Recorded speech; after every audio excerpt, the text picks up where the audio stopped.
How you do it. Alrighty. Okay. Ready?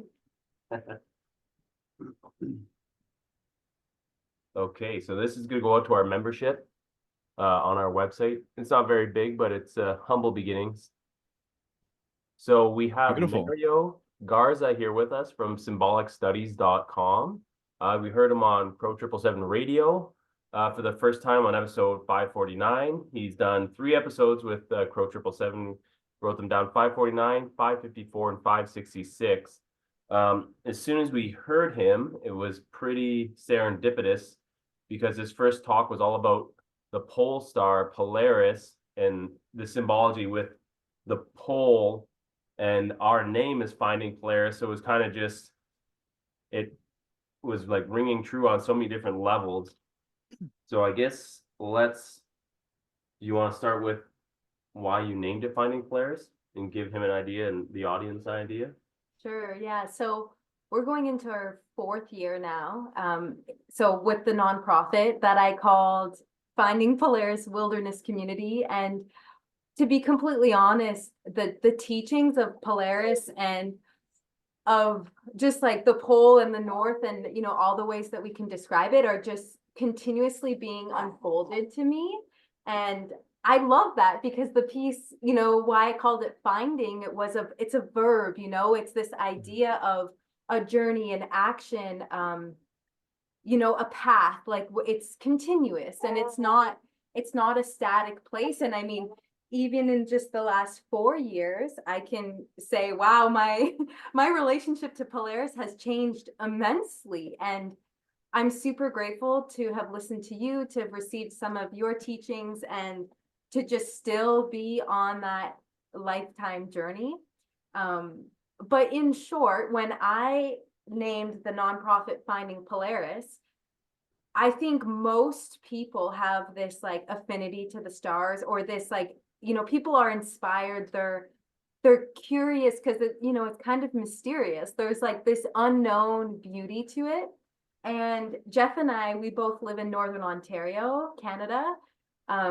And so we are blessed with, you know, a pretty nice starscape at night. And so we both just have a passion for looking up at night. I mean, in some ways it's so simple to start observing. And I fell in love with this star as a center point for myself. And I was just so fascinated about how, you know, through all of time, and you can always correct me because again, I'm still learning, but through all of time, this star has always been in some ways the center point of the universe or the sky, again, whatever word you choose. And I named it Finding Polaris because the goal of our work is for people to find that center, that stillness, that inner knowing in themselves and in the natural world. So we teach a lot of hands-on skills. Of course, you know, you need to know your place on the land in this physical reality or in nature. And also it's a representation of that inner knowing, because if you're not connected to your center, to your inner star, to your, you know, compass, then you're going to be lost as an individual. And so I loved how Polaris for me at that moment in time, this was 4 years ago, represented that so well. And then yeah, wilderness community was just so people knew what we were doing. Yeah, That's lovely. That's fantastic. And you know, the pole star sort of lore and everything that surrounds it really is captivating.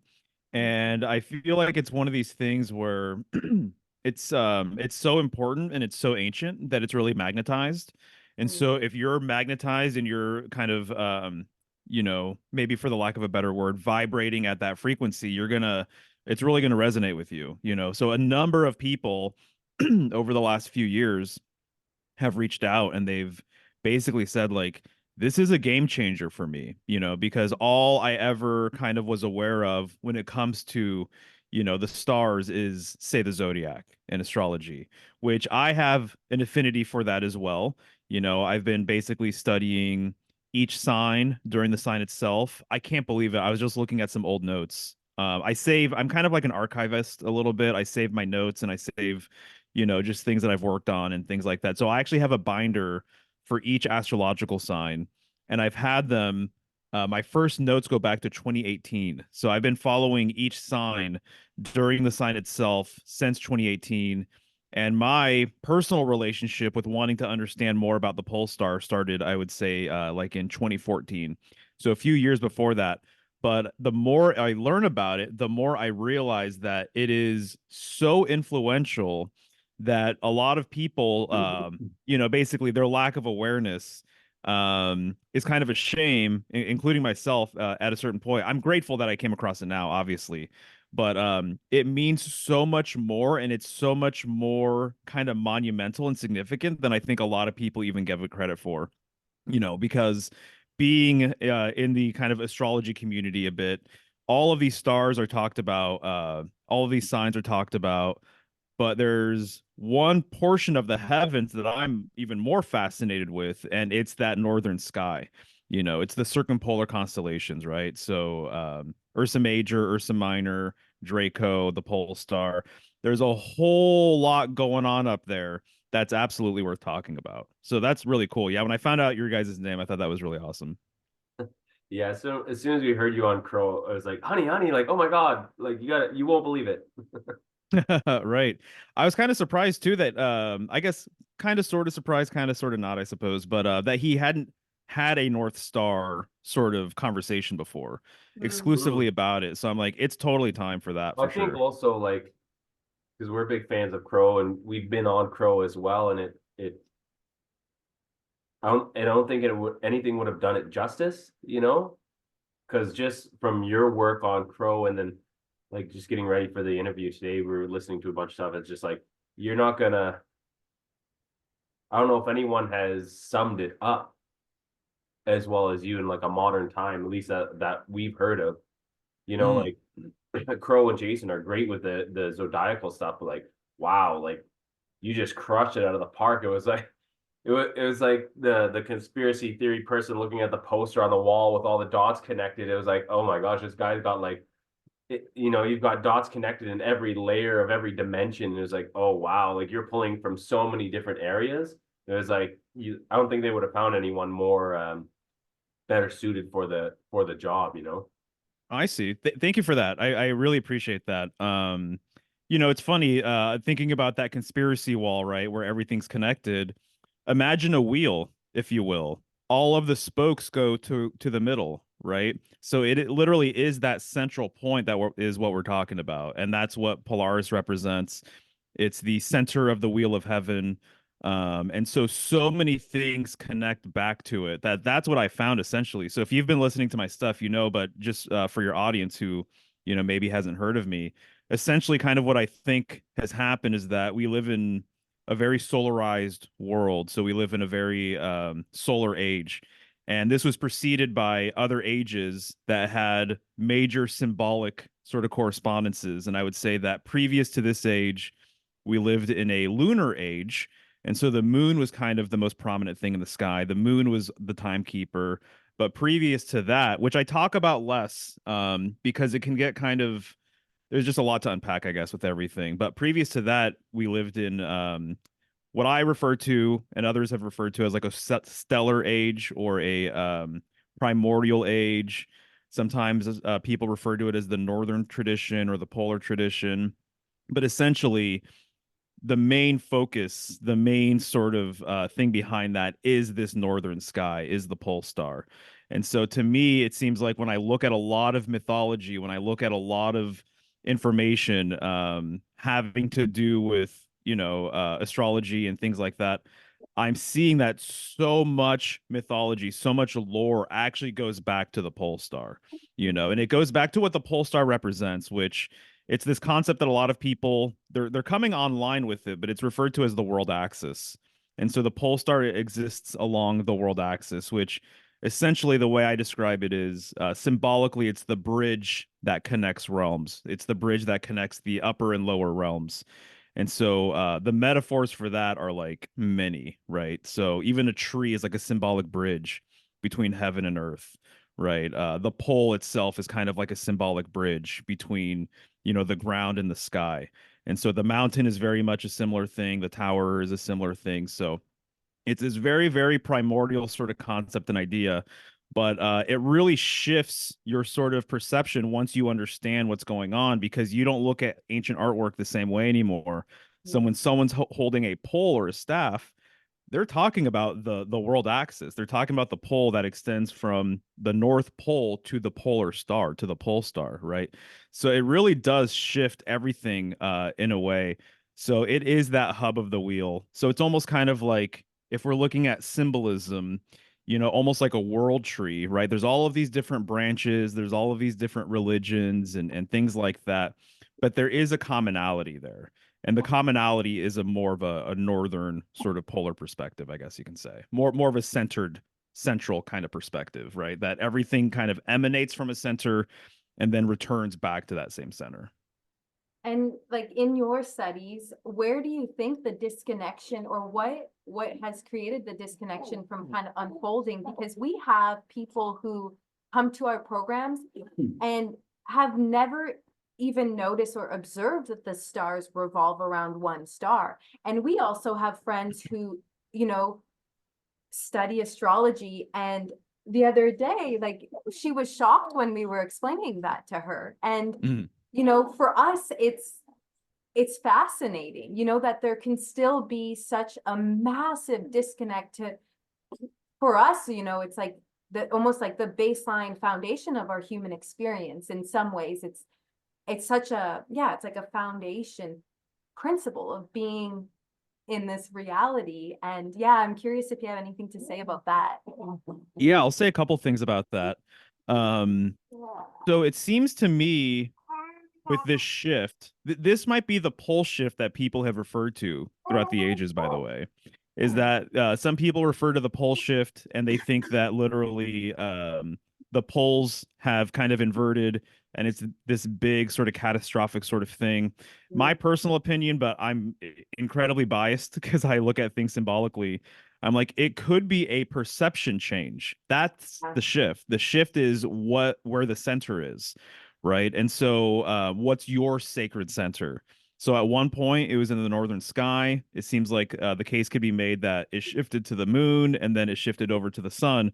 So really what we're talking about is this great age shift, over, a massive amount of time, but this great shift from polar to solar. That's like the thing that I'm really fascinated with, and I'm trying to just understand and learn more about. And so to me, I see it that a lot of people think that heliocentrism, I don't know where you guys are at, like on a cosmological sort of level, or what you think we Yeah, live. probably geocentrists. Yep, right on. Awesome. Yeah, it because Polaris, if you're a geocentrist and you're more Earth-based, Polaris in the northern sky, that's the correspondence in the heavens that you should be primarily kind of concerned with. I would say that makes way more sense. And there's a huge Earth correspondence with that too. And so it seems to me like the focus being directed towards the sun. So this could have been the sort of introduction of heliocentrism. It could have had a lot to do with the church itself, but there's a really interesting dynamic in that. To me, what I see symbolically is that the sun and solar symbolism, it's more expansive and it actually takes you away from the center. So it actually takes you away from the center that you once knew. Polar symbolism, on the other hand, it drives you towards the center. So even recently, I've gotten into some material about rotation, right? And a lot of old rituals are all about revolving around a sacred sort of totem, right? Circumambulation. What's the one that Descendants. no that Crow had mentioned, and a lot of people would talk about? It was a more common thing before for young people was the Are you thinking of the maypole? the maypole, yeah. Yeah, exactly. Exactly. Yeah, maypole, that's a really good example of A that. fairly recent one, you know. Yeah, and it's so fascinating because when you look at it, you realize that there's so many examples of this. In voodoo, there's a pole in one of their traditions, and the idea is to go around it, right? And they literally say that this pole symbolically represents the center of the world, essentially, right? Mm. And so I think when people started focusing on things outside of self, and even honestly outside of their own community and outside of their own village and outside of their own like local territory, that's more of a solarized sort of concept. And so I see a lot of solar symbolism has to do with externalizing everything, Mhm. externalizing medicine, externalizing your spirituality, externalizing just anything and everything, essentially.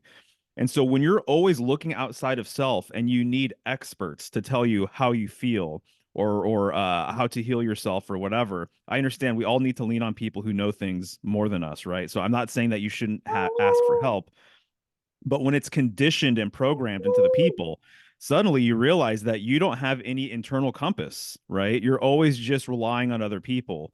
And so there's a big sort of relationship I see with geocentrism, the polar tradition or northern tradition, and actually having a reverence for the things that you're actually close to, right? Having a reverence for something that is actually within your sort of region, something that you hold sacred, something that you actually believe in that's related to your tradition, right?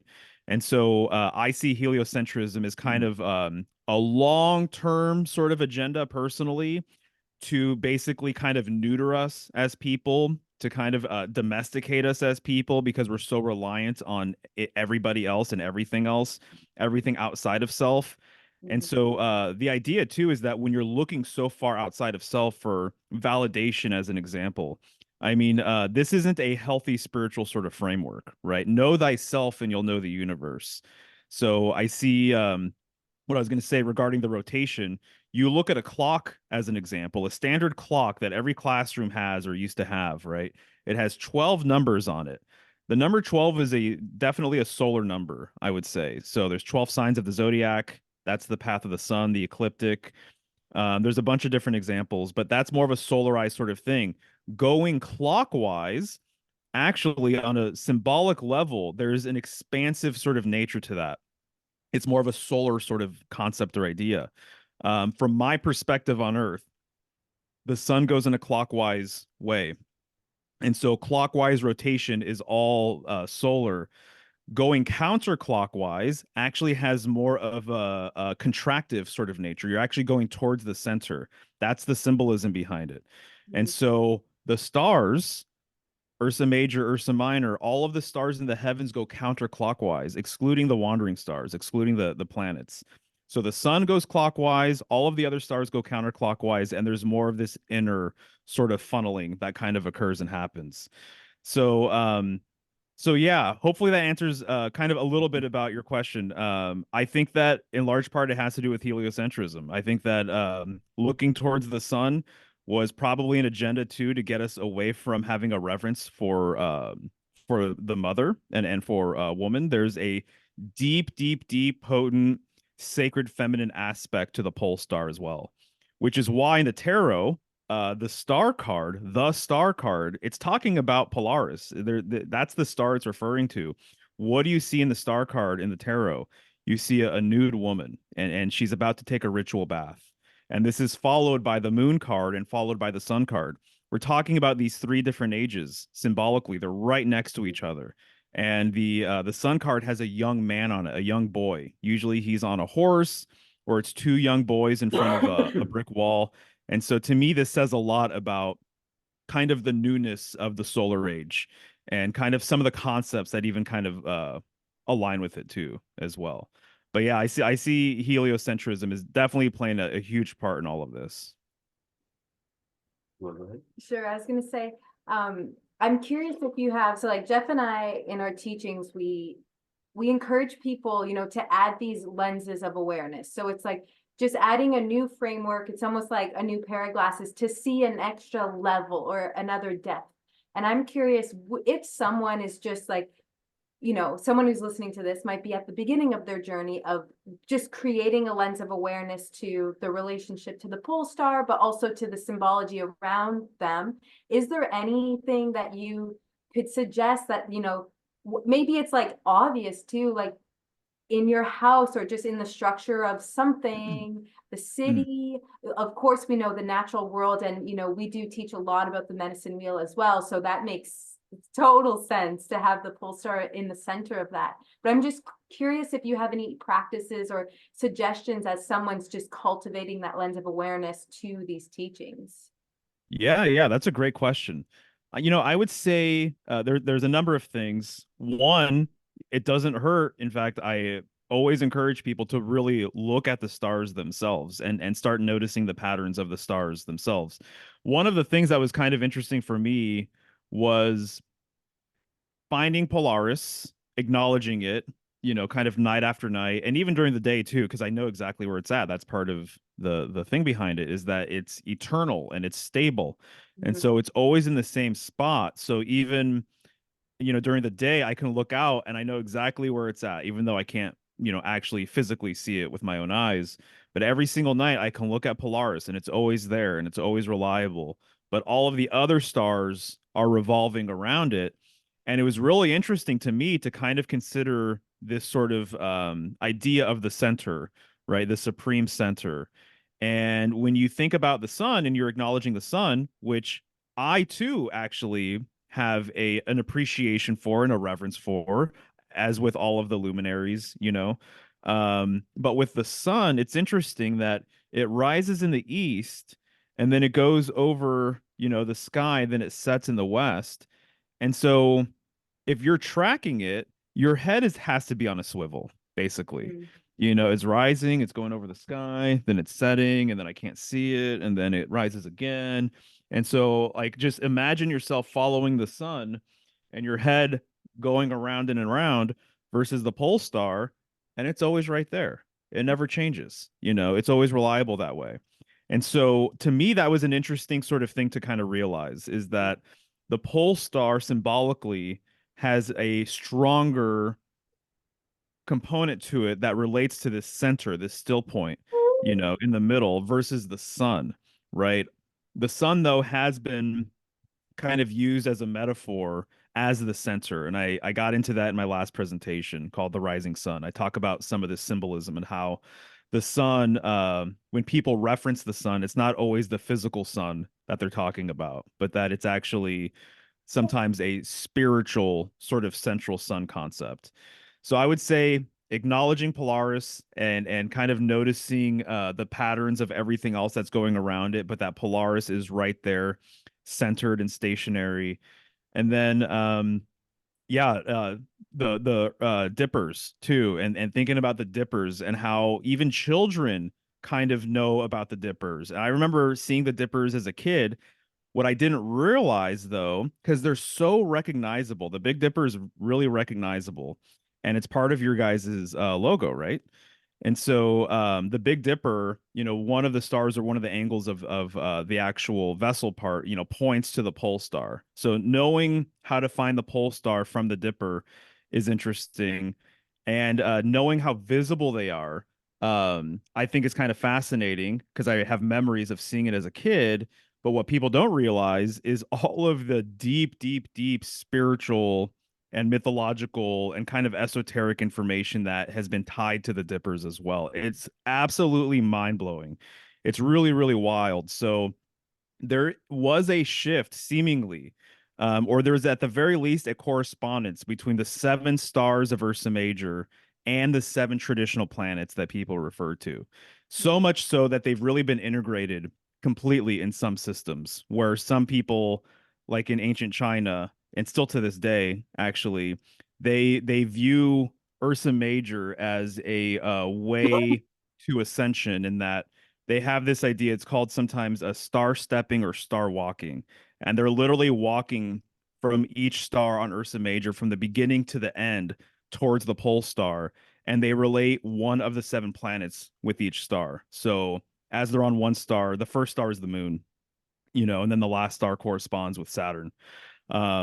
And so that to me was kind of a game changer. The other thing too, just the idea of the center in general and how important it is. So whether you're looking at a flower, right? Looking at a flower, it's really amazing. Just it looks like a mandala. Mandalas are all based on the principle of the center. That is the most important aspect of the mandala, is that sacred center in the middle. And so once you start kind of like, training yourself to acknowledge the center, it's just there's nothing that doesn't have it essentially. And I'm a very visual person, so I've been a graphic designer for like 20 years or more now. And so some of this kind of information or thinking visually kind of just comes really natural to me.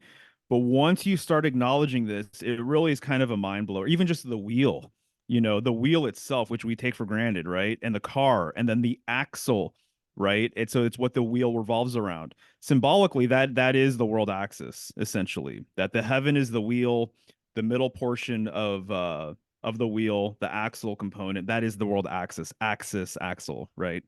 Um, Being out in nature and just seeing all the trees, and I'm like, man, they really are, they're just all stretching to the sky, they're all stretching to heaven. I can see why ancient peoples looked at trees and had world tree symbolism, connected to it, and that the tree is also symbolic of a sacred center, right? And a lot of cultures have this embedded in their lore and everything, that they used to have a tree that was their sacred center, that was their world tree. It wasn't uncommon for like northern peoples in Europe and elsewhere to like bury their ancestors' ashes at the roots of a tree, right? And so they believe some people think that this actually comes from belief, from be a leaf. Some people or some groups believe that their ancestors were literally in that tree. And so that tree was their point of pivot for everything. Like that's what their whole entire lives, completely revolved around. So when you look at a lot of ancient cultures and their lifestyle and stuff, things were way more circular. People lived in like circular ringland sort of systems, the Lord of the Rings. A ring can't exist without that center. Think about like the ripples in water, right? You throw a pebble into a body of water, it creates ripples and it expands outward. You think of the growth rings of a tree, right? It's just you see a tree cut in half and you have all of those growth rings. This is all polar. This is all kind of symbolism that's related to, everything that we're talking about. People living in circular structures, having that central fire, in a teepee or a hut or like a yurt sort of thing, right? That was sacred, that circular structure actually mirrored the cosmos, because people way back when, I think during more geocentric times, pre-heliocentrism, their circular structure mirrored the heavens. And I literally borrowed a book from a friend where they said that these tribes of the north literally considered their fire within their teepee to be the pole star. So when you take these things into consideration, it's really, really interesting. So paying attention to the center, I would say, is, pretty fundamental and huge. And really, it's kind of life-changing. It's so wild to think that this isn't something that we like teach people or that people don't really know. But absolutely everything has either a literal center to it or a sort of metaphorical symbolic center, right? Including ourselves. For Yeah. sure. I'll just make a point and then I'll move on to a question I had is, Sure. well, like when I was younger and we were talking about this the other day, it was like I remember all the like cheesy cartoons as a kid, and if they were on the ocean, they'd be like, oh, like there's the North Star, that's how we're guiding. Like to me, it was just like common knowledge, but then everything else kind of turned it into mush, because you're like, oh, that thing's the one thing in the sky that you can follow, but somehow like all the other programming just turned it into mush, and you forget that like, okay, that's the one thing that's not moving. Yeah. But the question I had was, so like for us with the wilderness skills, pattern recognition is such an important part of just humanity, survival, just everything. That's just part of our evolution. That's part of our growth. That's like our baby. That's something she's gonna develop, is this pattern recognition. And I think, like you're saying, the heliocentric, everything that's going on, it seems to be, I want to say, almost dumbing it down. And like with your work, it's almost just like a elevated level of pattern recognition. And once you have the ability to recognize these patterns, you're seeing it everywhere. And I think with what's going on today is it's confusing and sends everyone off of course. Because if you had grown up in a geocentric belief structure, and then you're looking at the pole star every night, and then you're in the forest somewhere, you're going to see something that represents that, and boom, it's going to click. And it might just be a mirror, but it might indicate something more in like pattern recognition with animals and all these different things that allowed us to survive these millions of years, let's say. But now that's all kind of being thrown in the trash by purposely confusing our ability to pattern recognize, because now we're being given false things to believe in, or hey, look at this picture of the heavens that you'll never see because you don't have a $20 billion giant scope that you can stare at the sky with. So it's like we're getting so much false stuff for the AI or the screens that it's just confusing our ability to recognize these patterns. Oh yeah, absolutely. I completely agree with you with all of that for sure. I think that's part of the design of the world we live in a way, however orchestrated or organic it really is, but that's kind of what's going on. And it's very interesting to me. You've probably heard me mention this at some point. But this author that I'm really interested in right now, his name is Rene Guénon, and he's probably, I would say, based on my research, I have a lot of books on symbolism. I'm kind of a book nerd that way, and I've been collecting symbolic reference books for years and years. And he's probably the top tier symbologist that I've ever come across personally. His symbolic awareness is completely next level. He actually helped in a lot of ways. He refers to it as the primordial tradition, but this world axis northern sort of concept, he really kind of, I'm trying to think of the right word for it, but he was almost like a guardian or custodian of some of this information. And so he kind of like consolidated a lot of it, put it out. A lot of people, I think, in the Western world first came across this information from Rene Guénon. So he's very influential, and he wrote about a lot of things, including modernity. And he was really into tradition. And he thought that the West was essentially an anti-civilization in that it's designed to destroy tradition. That's how he personally saw it. But yeah, I think that there's so much confusion because the center is lost. And that's what I was going to say that he relayed to me is he said it through his work. He's no longer with us. He was born in like the late 1800s, died in the 50s. But he essentially said that the dark ages are emblematic of this center being gone, that's the difference, that the golden age is literally this sacred center concept that we're referring to was present, and then it was not. And so it's no longer readily sort of visible for people. It's not part of the culture, it's not part of people's lifestyle or whatever.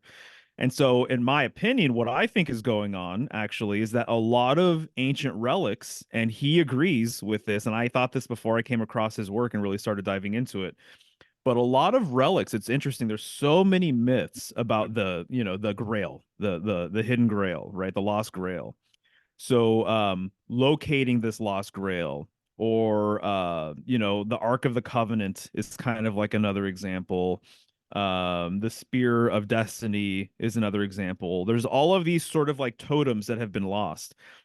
From my estimation, based on my work, what I'm seeing is that these are all symbolically related to this center concept, this center that existed in the Golden Age, that is the world axis, which is still present, in my opinion. It's still there, but it's that people's minds and hearts have shifted so much that you have to do a lot of work, and you have to do a lot of unlearning to kind of find it for yourself. And it's not easy either, because this is the journey of the soul, in my opinion. It's getting towards your sacred center, which is going to connect you to the cosmos, which is going to connect you to the universe. And so, yeah, I think heliocentrism, everything that kind of falls in line with that, it's pure confusion. They want you to think that everything is random, everything is happenstance, everything is dead, nothing is spiritual. this isn't the center stage of the universe or anything like that. Your actions don't really matter, but there's also too a lot of double speak of like I'm supposed to care about something but also not care about it at the same time. Yeah. I think guns to me are like is like the perfect example of that, or drugs, the war on drugs or whatever. It's like you see that there's all of this, in my opinion, a lot of it's propaganda, but like some of the mass shootings and school shootings and things like that. And we gotta, take away people's guns and everything else. Yeah, there's, all these movies where it's just like kind of just rampant gun violence, or growing up, drugs are really bad and drugs aren't good and don't do drugs and everything else. I'm not promoting drugs, but it's just really interesting that you're hearing that in school, and then the media and music and everything else is promoting it. So there's just a lot of confusion. So it's almost like we're kind of schizoid people in a lot of ways, we're kind of like I don't know, it's almost like it's like the human condition in a way, but it's way more extreme, and people don't really know that there is actually a true holistic sort of framework out there.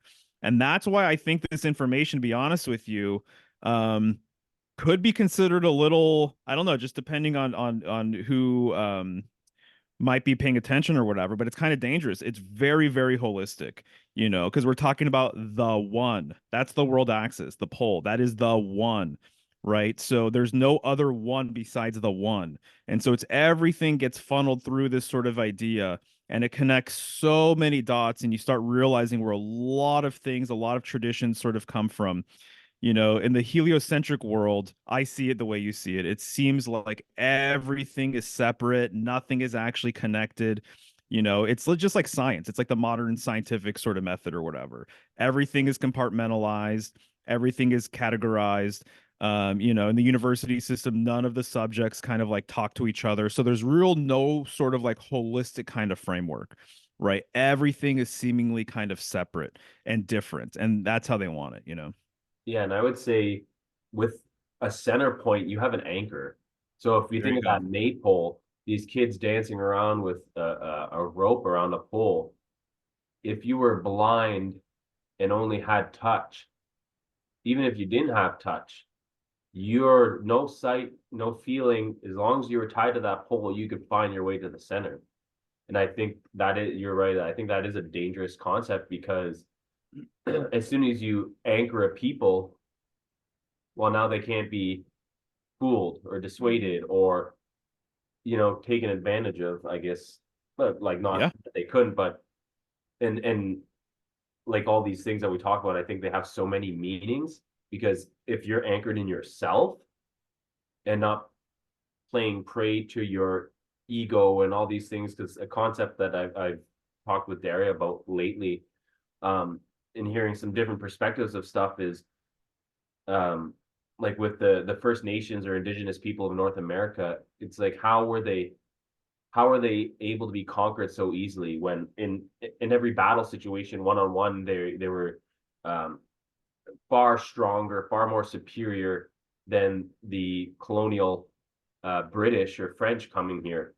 So how did they do it? Well, they exploited their greed, their ego, their lust. They took all the worst things of humanity and exploited those pieces.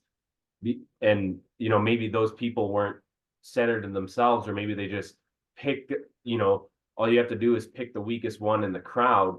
So you don't necessarily need to take down the whole tribe. You just need to find the one who's lusting the most or is the most vain or desires to conquer their enemies or and like all the worst parts of humanity is how the West conquered North America, because it wasn't by force. That's false. It was actually by exploit. Here's weapons, you could destroy your enemy and your kingdom could be bigger. Or like here's alcohol, or here's the best women, or actually men are superior to women. Would you rather be above the women in your tribe? So it's like they just managed to find the worst parts of us and take that over. And had they been maybe more centered or pick your thing, like I think you're so right. If we're more centered and we're anchored in ourselves and we're anchored in our belief structure of this plane, makes kicking you off your your little balancing rock way harder.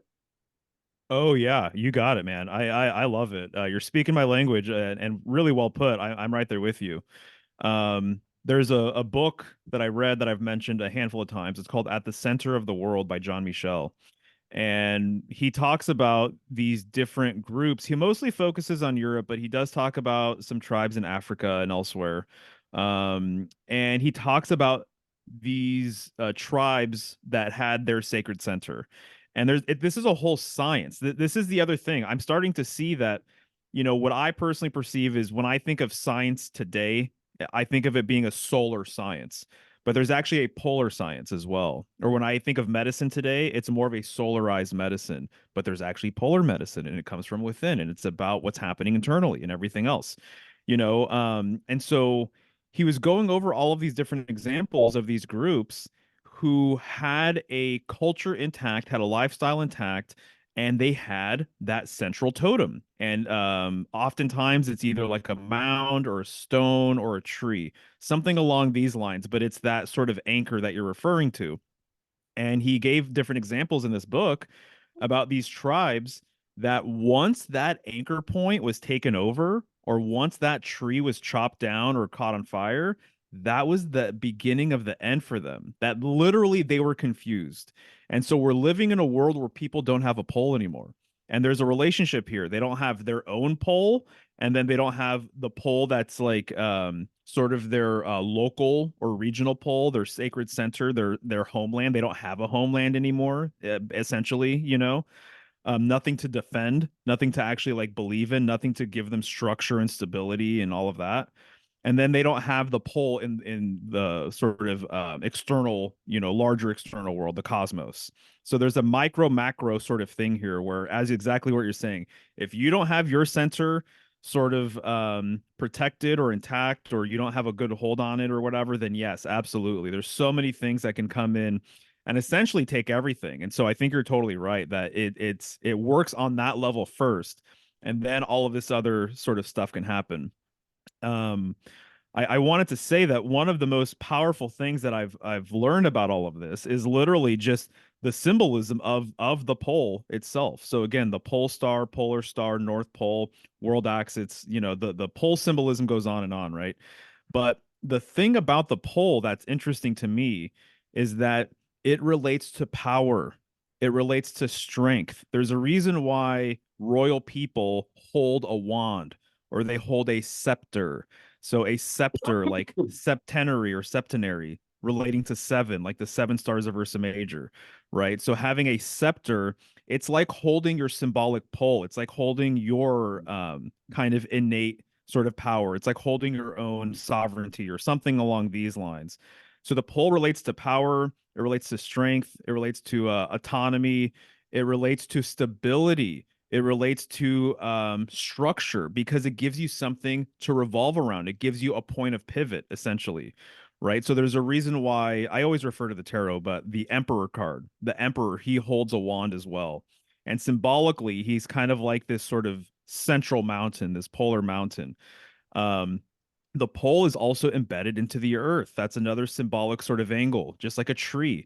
A tree needs to have roots in order for it to be strong and in order for it to thrive and grow and ascend and everything else. So, this idea of the pole relates back to tradition. That's the other thing. And the modern world, we can't have that. It's all about progress, and which means destroying tradition, essentially. So to me, I see the pole as relating to essentially all of these different things. It's the most primordial sort of concept that ties a lot of this stuff together. But it may not look exactly like a pole. Like I said, it could be a rock. In Mecca, it's a cube. It's the Kaaba cube. They go there. You go around the Kaaba cube 7 times. It can look a lot of different ways. The mountain. We have a mountain right in front of our place, essentially, and that to me, hiking it so many times and summiting it so many times has really kind of solidified a lot of the polar mountain symbolism that kind of comes with all this stuff, which gets into the geocentric idea that there is a central polar mountain, right? And is it literal? Is it metaphorical? Is it Yeah. made out of magnets or something? Is it magnetized? You know, there's all of these different things out there. I love all of it. I think it's all very, very interesting. But that's one of the oldest sort of myths that has kind of been seeded out there, is that there's a central mountain there. Mm, Okay, I'd like to get your take. You want to say something first, or? there you go. So, with like something like the law of similars, and with a lot of your work with like symbology, so like a tomato with the 7 chambers, like your heart has, or a carrot with your eye, or you say like the tree mimicking like a world tree, or the pole symbolism.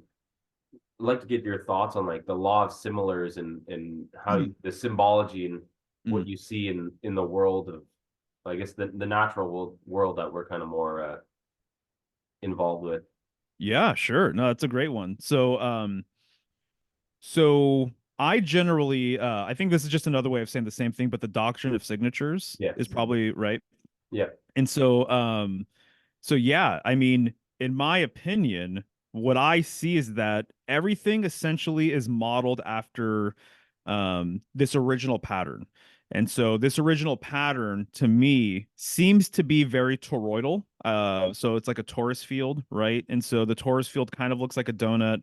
If you look at the cross section of it sideways, it's like 2 circles, you know. And generally what people see with the, or what people say with the torus field too, is that energy is projected and then also received, but it's the same system. So there's an inner portion to the torus field, and then there's an outer portion to the torus field. It's really interesting that we even have a sign, a constellation, right? Taurus, right? And then we have the torus field, and there's a relationship there. There's a lot of interesting bull symbolism that kind of aligns with it, like really nicely. But this torus field, it kind of looks like a tree too, in that the tree's trunk is vertical, and then the branches fan out, right? And then the same sort of pattern emerges if you like mirror it down below, right underneath the earth. It's the roots go down and then they kind of fan out as well. So it almost looks very toroidal in nature. I've actually been talking about this as it relates to Pisces, because the Pisces glyph looks toroidal in nature as well. And so I see it that more than likely, from my perspective, that the torus field is kind of perhaps the original pattern of things. And so it seems as though with this center idea, it's not unlike a seed, or it's not unlike an egg, in that a small seed contains all of the information for a great, large, massive tree that can be considered its own system unto itself, right? And so it has roots that go down into the earth. It has that trunk, and then it has the branches above, which might have fruit and might have nuts or berries and, you know, things like that. It stretches to the heavens. And so I see that this torus field has a central sort of vertical alignment with it. It's called the hyperbola.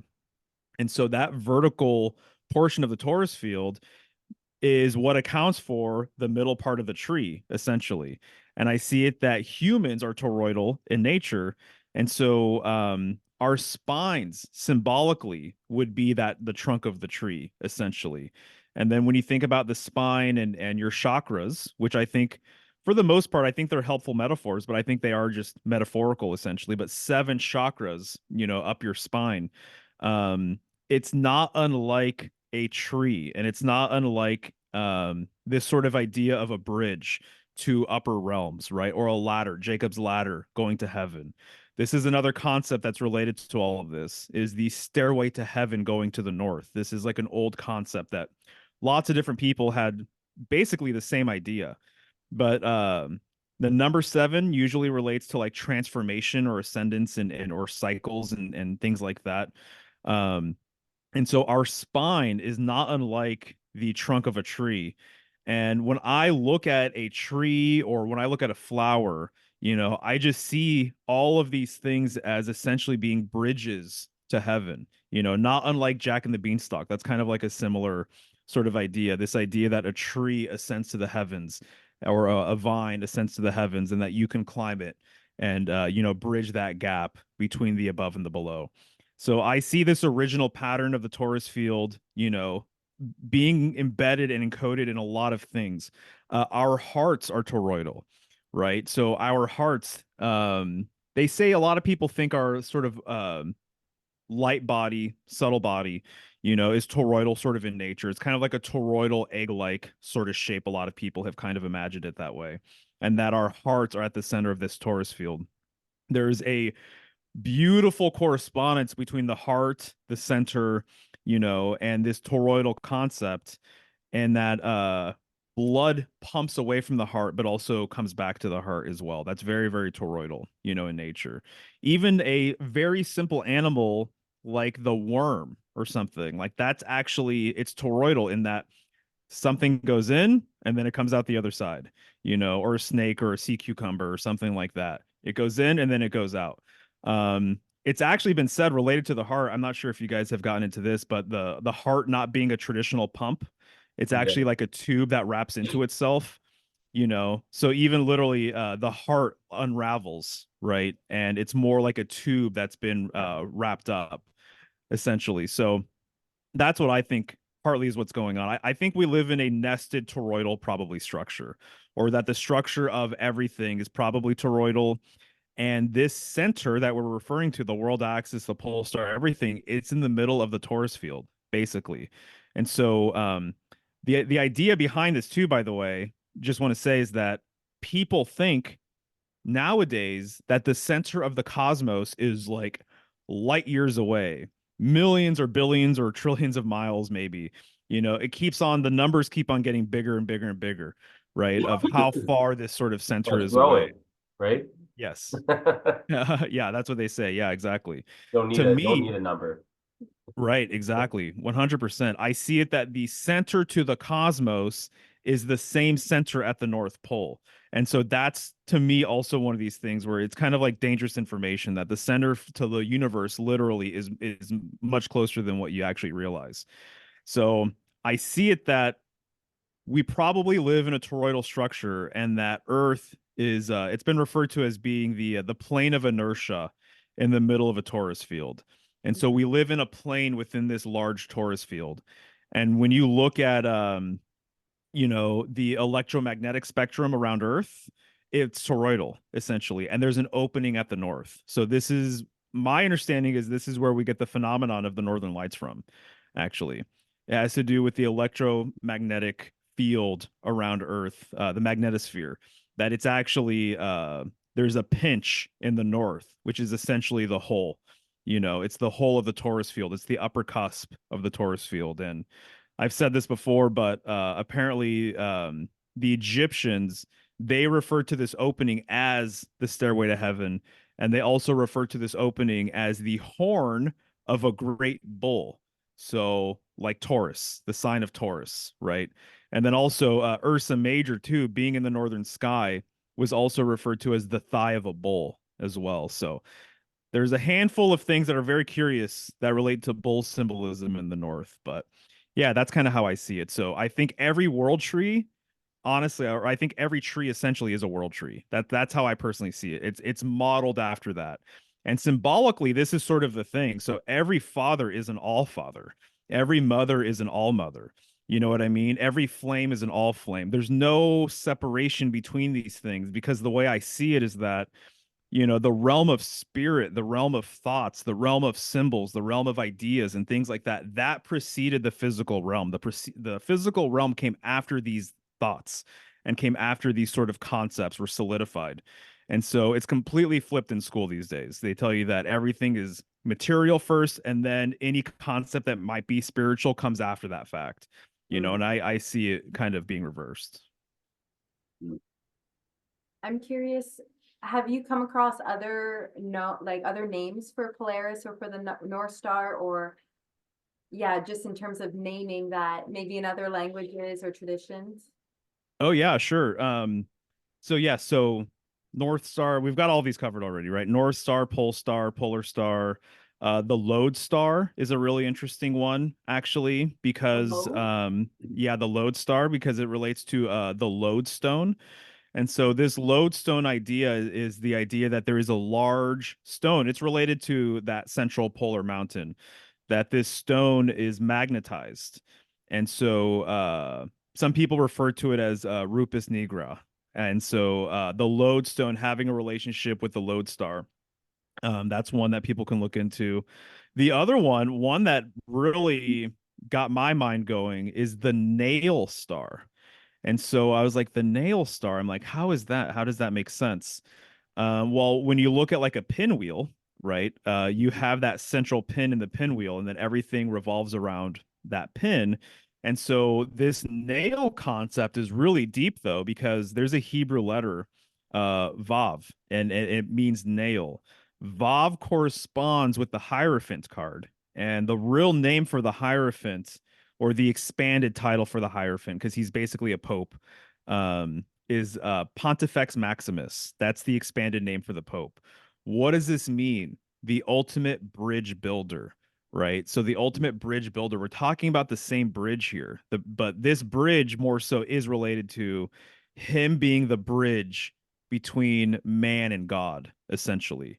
But God's throne is in the north. All of the deities, their mythology and lore has to do with the north. It has to do with them coming from the north, or returning to the north. And what I'm finding is a lot of their symbolism, including the planets and the constellations and everything, it has to do with their relationship with the north. The north gives us orientation. That's the other thing, right? Related to this guiding star, the guiding star. That's another good one, right? Um, it gives us orientation. And so it's not unlike the early seafarers, where they wanted to know where the North Star was so that they knew where they were actually going. If they were looking at any other constellation in the sky and using that for navigational purposes, from my estimation, based on how I perceive it, they need to know where that constellation is in relationship to the north. So this is a whole science that people can get into. This idea of orientation is based on the North Star. It always has been, right? But that meaning has kind of been lost. This is why our compasses point north, right? But this nail idea, it relates to also this concept of ether and spirit itself. So the Hierophant card, the card that corresponds with Vav, which means nail, right? It's the fifth card in the major arcana. So we're talking about the fifth element. We're talking about the quintessence, or we're talking about spirit. We're talking about spirit ether. So there's four main elements, right? Air, water, fire, earth. But the fifth element is spirit itself. And so the idea is that spirit and ether, I use them interchangeably personally. I have no problem with that. Some people might have issues with that for different reasons. I tend to see similarities over differences, right? Which can be a blessing and a curse. I think it's mostly a blessing. But some people, they have problems with all of that. But anyway, so it's the fifth element, spirit, or is it the first element? Just like what I was saying earlier. I think it was actually, the first element, but ether binds things together. It that's its job, that's its role. It's the thing between everything else, essentially. And so that's exactly what the nail does too. The nail binds things together. So really the nail is another symbol for this same bridge between realms, between domains, and so it's not unlike the world axis, essentially. It connects the above and below together. And so that's how a lot of ancient people saw it. That's my understanding. So the nail star, I think the nail star is kind of an interesting, appropriate title too. Mhm. I'm pretty sure there has to be more, but off the top of my head, I can't think of any. Yeah, we teach a lot of aidless, well, what we call aidless navigation, and it's to introduce the concept. Like, people are so conditioned to go out into nature or into wilderness with a map or with a compass, and when people come to our programs, we don't have any of that, and we teach people all these different ways that the landscape is actually guiding you to the directions. But again, you have to build that lens of awareness to understand. And it's incredible how, we talk about this all the time, but our senses have been tuned off, or tuned like very, very low. Yes. And part of that with just people's ability or people's willingness to look up, people look down at their phones all day. At night, we're looking up at a ceiling So how often do people even just look up at the sky because of our day to day? And then, you know, light pollution, if you're in the city, everything that's happening in the sky, there's all these things that are hiding just the starscape at night. And I mean, to Absolutely, me, yeah. that's just like such a key indication of why people are so disconnected. But when you can build those lenses, you don't need a map. You don't need, like, again, there's skills and awareness practices to build, of course, if they're lost, but it's possible. And people are just scared. Actually, a lot of people are scared when you take, you know, a map, a compass away from them, a GPS, their phones. It's just like they're completely lost. Yeah, It's absolutely. like we had one where we were living on this island previously. We had one trail that went in and out of the land. And then after this one trail, there was no trails, you know, it would just kind of be, you kind of branch off wherever you want into the forest. And people would walk in on this one path. There was only one path. It was actually heading north. And then they would spend, let's just say, an hour or two with us, and they would be confused how to go home. And it's like they were yeah, directionless. And you know, it's sad, and this is why we do what we do. And yeah, it's amazing how it didn't take long for people to truly lose their sense of direction, like physically and also spiritually, because a lot of people who come to our programs, that's a big piece.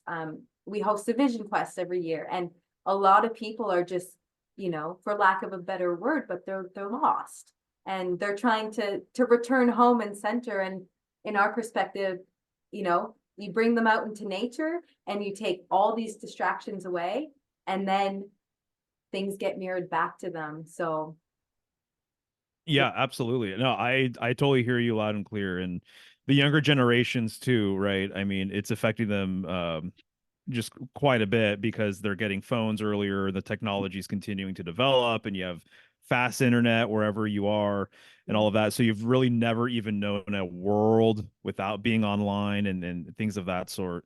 And so absolutely. I mean, I see it that people, there's a direct relationship with your inner life and how comfortable you are with self and how comfortable you are going to be in the real world, you know, and dealing with real world consequences and things of that sort. So I notice that all the time. I mean, it's just you can't escape it. So it's like your internal life in many ways is projected outside, right?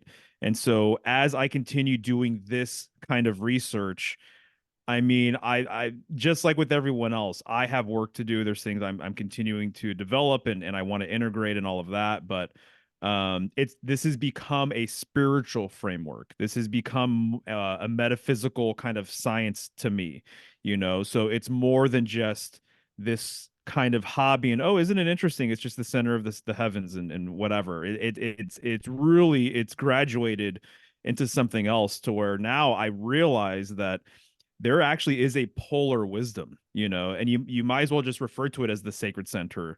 And so maybe one thing that I know you guys have probably heard me talk about, I'm assuming, especially if you've checked out any of my recent stuff, but there is a relationship between the center of self, the center of earth, and the center of the cosmos, that these three things are like threaded together, you know. So the closer you get to any one of those, the actual center, you know, the more harmonious this whole entire sort of picture kind of becomes.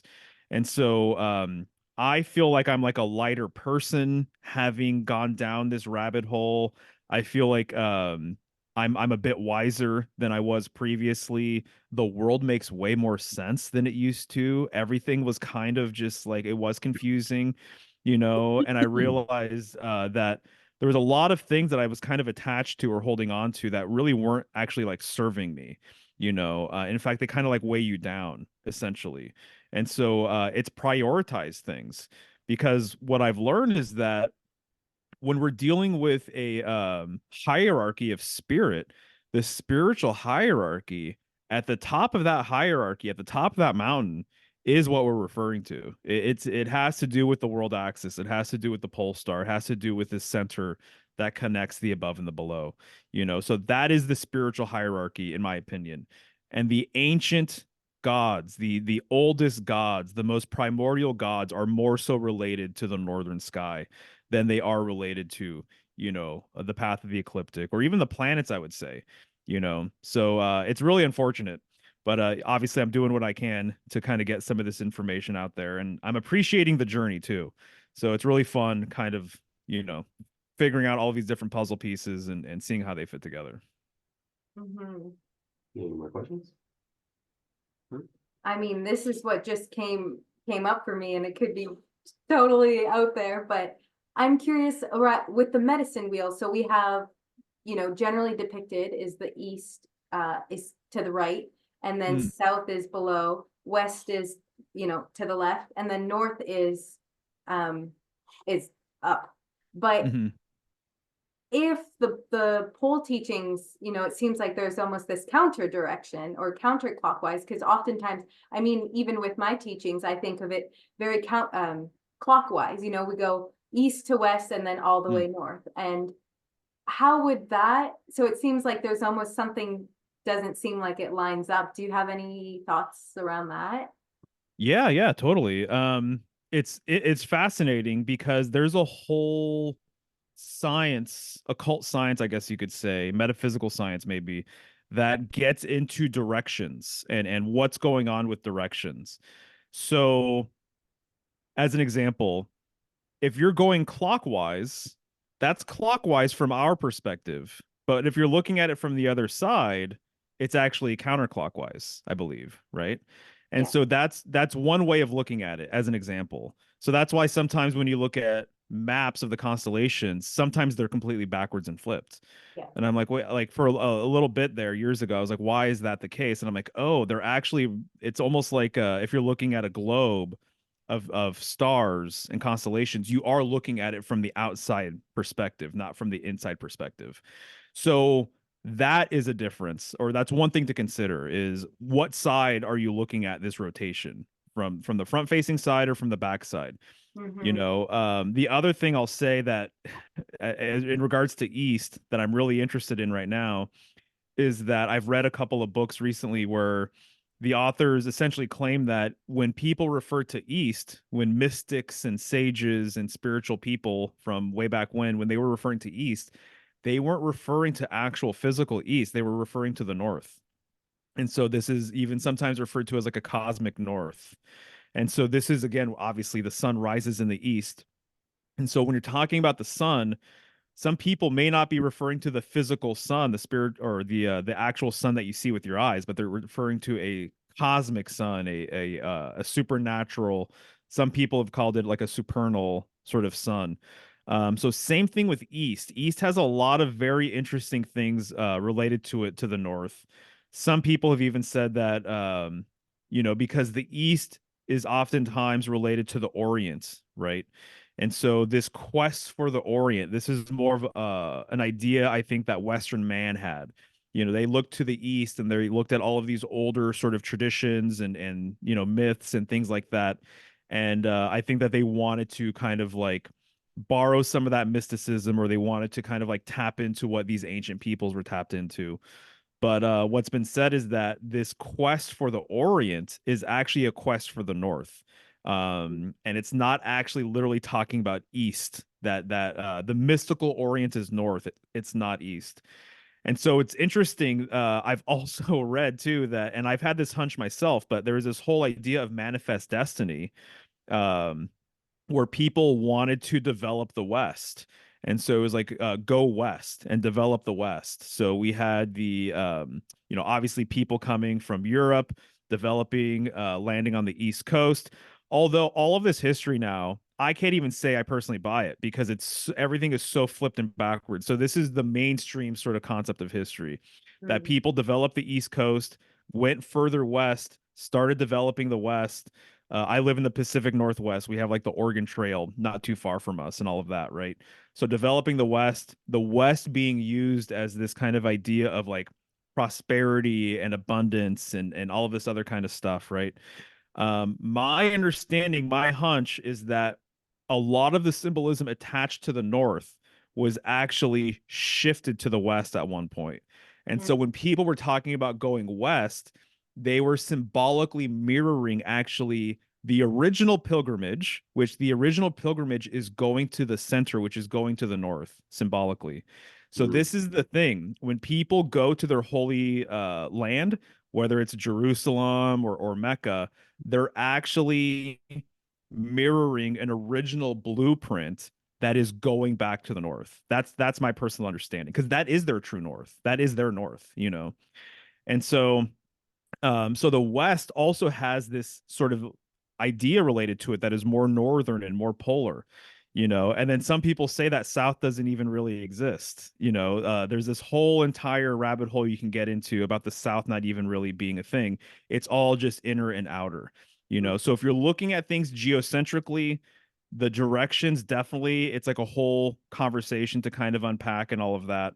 But the idea, what I'll say though, is that you occupy that center space, right? And so you occupy that center space. And so you are in the middle of a crossroads at all times, you know?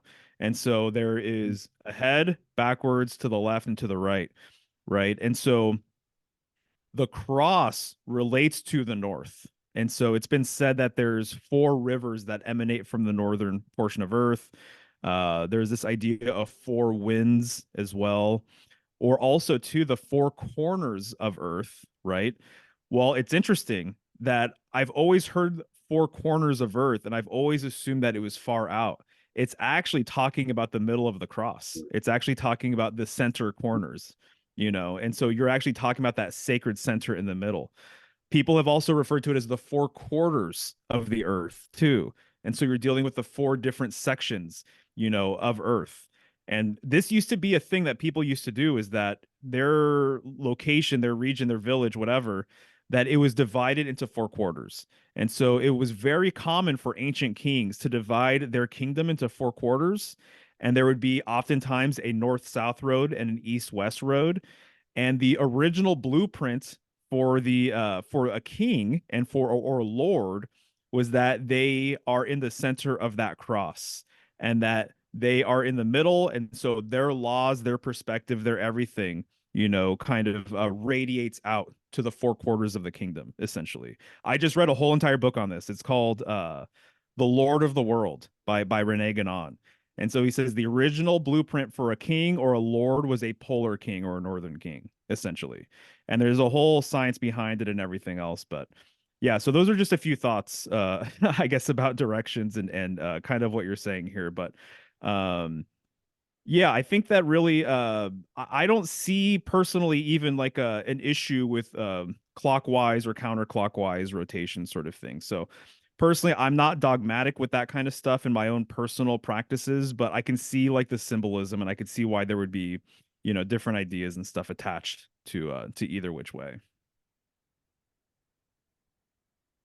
Yeah, I find it fascinating too, because the medicine wheel, it's a wheel, it's circular, and we have something here called a planisphere. It's a star chart, and you go through the month by month, and you can choose that, you know, what you're gonna see in your northern sky. So it's really fascinating, and that's so much of the native symbology as well, as a center point with the circular surrounding, and they quarter it up as well. Yes, exactly right. Definitely. I would say, Mario, if you got any plug, you want to plug all your stuff, let people know where they can find you. Oh yeah, of course. So if people are interested in following my work, I'm on YouTube and Instagram and Twitter and things like that. But they can find all my links at symbolicstudies.com. And I am available for study sessions and tarot readings and things like that if people would like. But this was a good time, guys. Thank you so much for having me on. I appreciate the opportunity. We appreciate it as well. Thank you so much. Yeah, you got it.